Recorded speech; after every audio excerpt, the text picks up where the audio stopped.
Muito bom dia, galerinha, muito bom dia! Estamos de volta com mais uma aula de ensino religioso. Já estava com saudade de vocês e devido aos últimos acontecimentos, pessoal, que andam ocorrendo no Oriente Médio, toda essa questão da tomada de poder pelo Talibã, né, eu venho aqui fazer um mix de duas aulas para vocês. Hoje vai ser a primeira aula, na próxima vez aprofundaremos esse tema, ok? E vamos falar então do islamismo, né? De como ocorre a origem do islamismo, como é que ocorre a ascensão do islamismo, enfim. Vem comigo, estão afim? Vamos lá para essa aventura. Gente, eu quero começar aqui falando um pouco da cultura, tá? Daquela cultura muito antes do profeta Maomé, beleza? Então ali, muito antes, aqueles povos que viviam naquela região desértica, tá certo? Naquela região ali, Ásia, naquele próximo ao Mediterrâneo, por ali bem mesmo no Oriente Médio, ok? Aqueles povos, pessoal, eles viviam de duas maneiras. Parte deles viviam nas cidades, que eram chamados coraixitas, e parte deles viviam no deserto, os tradicionais beduínos, ok, galera? Os caras entendiam, sacavam tudo de deserto. Então, existiam aquelas tribos, beleza? Que alguns eram nômades, ou seja, nômades não tinham lugar fixo, os beduínos, e outros eram sedentários, que eram os coraixitas que viviam nos centros, tá? Nas cidades, beleza? Até então, pessoal, eu estou falando aí por volta de mais ou menos 610 a.C. Foi exatamente nesse período que o anjo Gabriel, aquele da Bíblia, né? O anjo Gabriel aparece para Maomé e afirma que Maomé teria uma missão. Poxa, mas que missão seria essa? Se Maomé, há quem diga que ele era analfabeto ou semi-analfabeto, não sabia ler nem escrever, mas aí, por intermédio do anjo, né, ele passa a compreender essa verdade, uma verdade que tem que ser divulgada. E que verdade era essa, pessoal? A verdade que só existia um único Deus. E esse Deus, eles chamavam de Alá.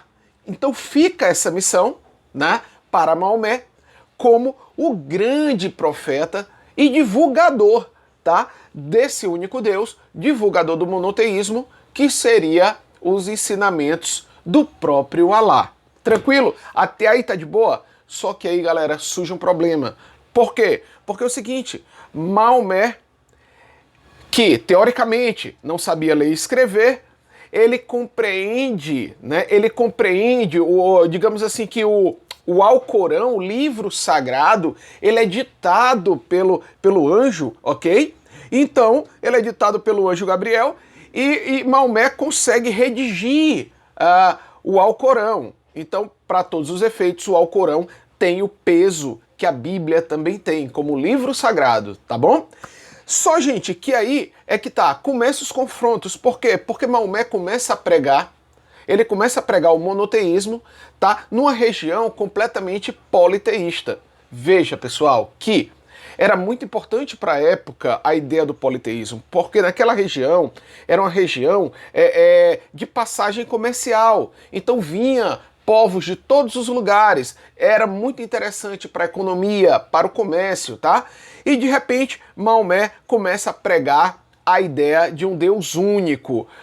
Pronto, daí começam as perseguições, principalmente pelos coraixitas, tá? Que começa a perseguir Maomé e Maomé faz uma fuga sensacional, tá? Ele faz uma fuga para a cidade de Medina. Essa fuga é chamada de Hégira, é a saída de Maomé, tá certo? Daquela região para Medina. Só que Maomé se fortifica. Medina, alguns historiadores chamam Medina, outros de Yatreb, ok? Seria a mesma coisa. Então, só que tem um detalhe.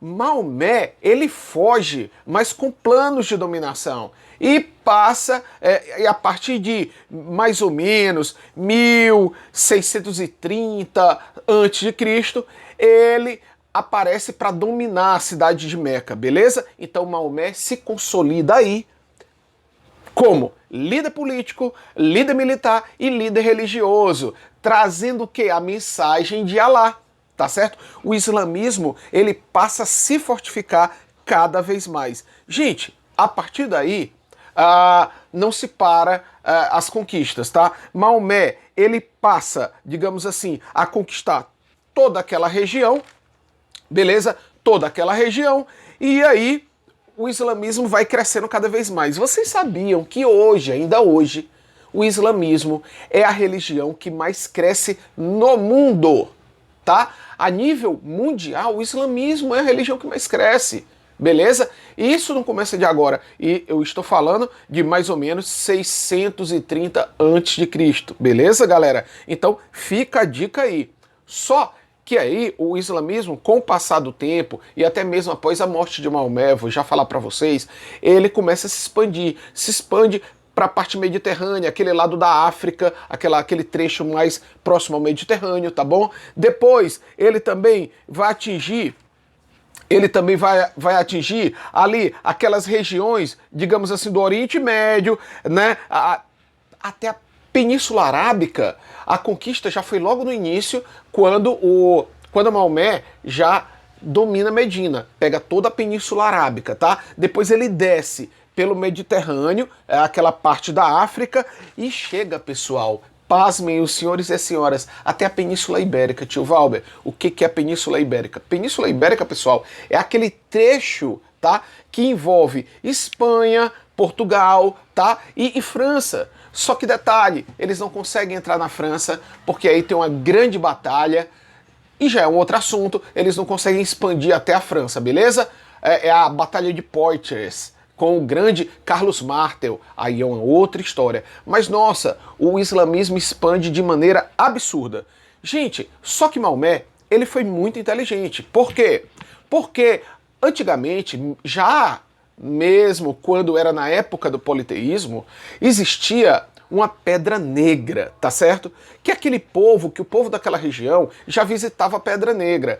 O Maomé, ele acaba fundamentando um conhecimento, não precisando retirar a Pedra Negra como símbolo. Ele vai dizer, não, a Pedra Negra, ela é válida, nós temos que visitar a Pedra Negra, até mesmo porque a Pedra Negra, ela já foi branca, e ficou negra devido aos pecados, tá? Devido aos pecados. Ora, mesmo a Pedra Negra, que antigamente era branca, ela foi dada por Alá a Abraão. Galera, vocês estão ligados? Eu estou falando de Abraão, o patriarca do judaísmo. Cuidado para não confundir judaísmo e islamismo. O patriarca do judaísmo é Abraão. O profeta do islamismo é Maomé. Então cuidado para não confundir aí, beleza? Mas o Maomé, numa jogada muito inteligente, ele acaba afirmando que a Pedra Negra foi dada para Abraão, mas devido ao pecado da humanidade, a desobediência por Deus,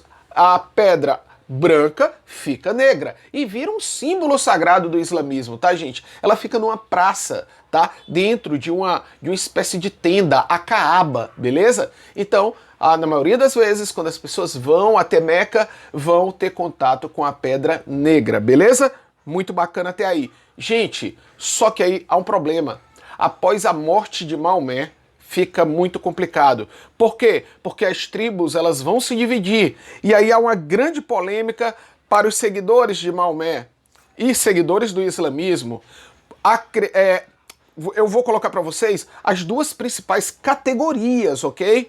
Porque hoje em dia, se você for analisar os problemas de hoje, você vai perceber que tem o poder islâmico, tem um poder mais radical, que é do Talibã, mas eu não estou falando da atualidade, eu estou falando ainda da construção das origens do islamismo. Estamos em quê?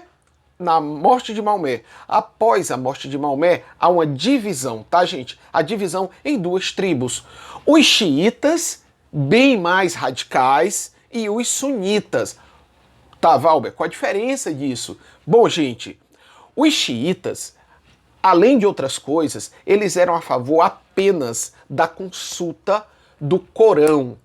Corão também é um nome dado para o Alcorão, tá? Fica ligado nesse detalhe. Então, consultar apenas pelo Alcorão, que foi o livro ditado oficial do islamismo. E detalhe, os xiitas eram a favor que a sucessão para quem ficasse chefiando, liderando como profeta, tá? Deveria ser alguém da família do próprio Maomé. Tudo bem? Então indicaram um primo de Maomé. Cuidado com esse detalhe, xiitas aceitavam apenas a consulta do Corão. Os sunitas, o nome já está falando, ó, sunitas vem de sunas, tá? Ou seja, os sunitas, além de discordar dos xiitas, que, deveria ser alguém da família de Maomé, não, os sunitas defendiam de que quem deveria suceder a Maomé deveria ser um líder militar. Esse líder militar que também tinha o conhecimento religioso, os chamados califas, né? Daqui a pouco vocês vão conhecer mais sobre os califados. Então os califas seria essa espécie de líderes. E os califas também, eles eram a favor não só da consulta do Alcorão, como também a consulta das sunas, que seria um livro paralelo falando da biografia de Maomé, beleza? Então você já nota aí essas contradições entre xiitas e entre sunitas. Lembrando que o braço xiita é um braço muito mais radical, ok? Muito bem, galera. Até aí, tá de boa? Tá tranquilo? Então vamos nessa. Gente, alguns detalhes, algumas curiosidades sobre a postura daquele que crê no Islã, beleza? Vamos só salientar um detalhe, tá, gente? Não vamos confundir o Islã com terrorismo. Eu vou querer abordar essas diferenças na próxima aula. Fica ligado nesse detalhe, tá? Estamos falando das origens, né? Das matrizes das principais religiões do mundo. Teremos aula sobre o islamismo, teremos aula sobre o judaísmo, sobre o cristianismo, o budismo, o hinduísmo, as principais bases religiosas do mundo, beleza, gente? Então vamos lá. Curiosidades sobre o islamismo. Pessoal, seguinte, todo aquele que crê em Alá tem algumas obrigações, tá? Algumas delas, obrigações diárias, como por exemplo, ele deve se voltar para a posição onde fica Meca, tá? E começar a orar. Eles fazem orações 5 vezes ao dia, sempre voltado para a cidade de Meca, beleza? Outra, se ele tem condições, ele também tem a obrigação de ajudar as pessoas mais pobres, dando esmola, beleza? Se ele tem condição financeira legal, pelo menos uma vez na vida, viajar até a cidade de Meca, beleza, gente? Então, é um dos preceitos fundamentais. Agora, lógico, né? Naquela tradição islâmica, existe o que chamamos do período do Ramadã. O que seria esse período do Ramadã? Gente, é um período em que eles fazem jejum, tá? É uma espécie de meditação, comendo pouquíssimo ou praticamente nada durante o dia, beleza? E fazendo as orações tempos em tempos, desde que eles completem, digamos assim, as 5 orações diárias, sempre virada para Meca. O islamismo ele tem uma característica muito forte, muito patriarcal, tá certo? Então você nota muitos costumes, digamos assim, machistas, eu diria, tá? As mulheres, elas são cobertas dos pés à cabeça com o que chamamos de burca. A burca, galera, é uma espécie de lençol, tá? Que antigamente ficava apenas os olhos à mostra, mas agora nem isso. Eles fecham até os olhos, ficam apenas uns buraquinhos. Isso causou uma polêmica, inclusive na França, há bem pouco tempo atrás. Mas essa polêmica, que acabou em atentado e acabou em mortes, tá? Na França, eu vou falar apenas na aula número 2. Então fica ligado nisso aí. Vamos voltar à questão do Ramadã, ok? Então esse período do Ramadã são as festividades em comemoração, tá? A fuga de Maomé para a cidade de Medina, a tão famosa Hégira, beleza, galera? Cuidado para não confundir, né, com outras fugas de outros personagens em outros contextos históricos, ok? Muito bem, agora vamos para a parte principal, galera, uma parte muito polêmica, que seria a Jihad. A Jihad, galera, seria, digamos assim, a divulgação dos ensinamentos de Alá. O que diz a Jihad? A Jihad diz que todo muçulmano, ou melhor, todo aquele que crê em Alá, ele tem por obrigação de divulgar, galera, divulgar os ensinamentos de Alá em qualquer parte do mundo. Isso significa o quê? Se eu pego esse mandamento, digamos assim, a Jihad, que eu tenho que divulgar, né, os ensinamentos de Alá, e se eu pego uma tradição daquela região, que é uma tradição militar, eu vou transformar isso em quê? Em guerra santa. Mas eu já quero mostrar para vocês a grande contradição. Nem, como dizia o grande poeta Renato Russo, num show ao vivo no Metropolitan, o líder da banda Legião Urbana, ele dizia o seguinte, abre aspas, nenhuma guerra pode ser santa, fecha aspas. Poxa, gente, ele tinha toda razão. Por quê? Porque como eu posso fazer uma guerra santa? Guerra, morte, santidade, fazer o bem, parece que uma coisa não combina com a outra. Mas para os islâmicos mais radicais, isso combina muito bem, tá, gente? Guerra santa, colocar o ensinamento de Alá, nem que seja na guerra, na bala, ok? De forma militar. É uma polêmica, né? Os grupos mais radicais praticam a jihad, principalmente nos dias de hoje, como, por exemplo, o regime do Talibã, beleza? Que são mais radicais ainda. Então, essas são as dicas, vocês fiquem ligados. Agora, não só de guerra vivem o povo islâmico, tá? O islamismo é uma cultura muito interessante que nos influencia até nos dias de hoje. Gente, para onde você se virar, você vai ver influência árabe, influência islâmica. Veja, gente, veja na questão, por exemplo, na casa de minha avó, a cozinha, ela é toda feita com ladrilhos portugueses. Os desenhos muito bonitos, muito ornamentados, com pura influência árabe, galera. Então, você nota a influência, inclusive na arquitetura, tá certo? Nas grandes mesquitas, com aquelas abóbodas pontiagudas, beleza, gente? Então, você nota essa influência na arquitetura muito forte, tá? Gente, literatura. Eu cansei de ler historinhas para as minhas filhas, tá? E uma delas é uma história muito conhecida por todos vocês, As Mil e Uma Noites, tá? Aquela história de uma mulher que ela casa, né, com um grande líder, um grande chefe, digamos assim, né? Ou então, como eu falei agora há pouco para vocês, né, um grande califa, e ela não gostava, e se o califa não gostasse dela, ele a mataria. Então, todo dia ela conta uma história para ele, deixa ele curioso para saber o final da história, mas ela não conta o final da história. E aí passa o primeiro dia, o segundo dia, ou seja, a primeira noite, a segunda noite, até completar 1001 noites. Cara, eu aconselho muito que vocês leiam essa história, é muito interessante. Dentre outras histórias que vocês saberão de vários contos, né, da literatura árabe, como Ali Baba e os 40 Ladrões, etc. Tem muita coisa legal, eu indico a vocês, beleza? A influência não para por aí, não é só na literatura, tá, gente? A influência também na música é muito forte. Se você, por exemplo, eu curto muito música cearense, eu sou cearense, tá? Eu gosto muito de MPB, de rock, de heavy metal, mas eu gosto muito da música cearense.